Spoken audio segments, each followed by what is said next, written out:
Parmar Rekhaben જનકકુમાર. Gandhigram SK ચોક ની આગળ Shriram dairy પાસે. મારા બાબા ને એને મારી હાથમાં ચાલલા ઝપાઝપી થઈ હતી. એ રસ્તામાં નીકળો તો ત્યાં 2 જણા દારૂ પીતા હતા. એટલે એને મારા બાબાને એમ કીધું કે તું આ બાજુ કેમ આવ્યો, એમ કરીને દારૂ દીધી. એટલે એને મારા બાબાને ફડાકા માર્યા. એટલે મારા બાબાને સામા સામે ઝપાઝપી થઈ. જયરાજભાઈ અને દીવ કરીને અને મંથન અને બીજા 5 જણા SK ચોક માર્કેટ પાસે. એ 7 જણા હતા. છરી અને પાઇપ પડે.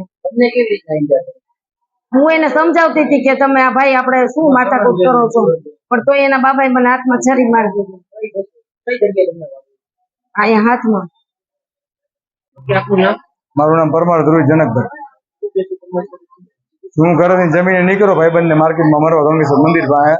તો અહીંયાથી 2 જણા દારૂ પીતા હતા, જયરાજસિંહ વાળા અને મંથન ગોહેલ. મને અહીંયાથી એમ કીધું તને આવવાની નાનત પાડી, મામાની ગાર દીધી. મેં કીધું તો એને મને સીધો ફડાકો માર્યો. મેં સામો ફડાકો માર્યો, ઝપાઝપી. પછી એના છોકરાને બોલાવ્યો દિવ્યરાજ ને અચુ ને એનો ભાઈ આવ્યો કિશોરભાઈ. એ આવીને પાઇપ ને છરી લઈને આવી ગયા ને મારવા માંડ્યા. જેમ ભાવે ઘરમાં પાણા નહીં મારવા માંડ્યા. છરી મારા મમ્મીને હાથમાં મારી દીધી, પપ્પાને પગમાં પગ મારી. મને ડેલીમાં અંદર પૂરી દીધો. ડેલીમાં પાણા નહીં માર્યા, ધોકા નહીં માર્યા, બધું માર્યું ને ધમકી દેતા કે તને રેવાને દઈને ઘર હરગાવી નાખીને તને મારી નાખ. કાલ પડવા મને પગમાં એ પાઇપ લઈ ગયો અને મોઢામાં. ના એવું કઈ નથી. મંથન છે ને એને પૈસાની મારે હતી લેવડતી, પૈસાની પૂરી થઈ ને એમાંથી ના થઈ.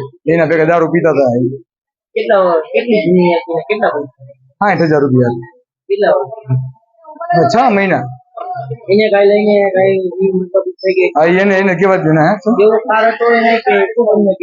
હા મને એવો ખાર હતો. એને મારી પાસે મંથને ખાર હતો ને દ્વારા મને કીધું ને મને મારી પાસે હુમલો કે તને આવવાની આનંદ કરી. બહેનો લગભગ 10 સવા 10 જેવું થયું.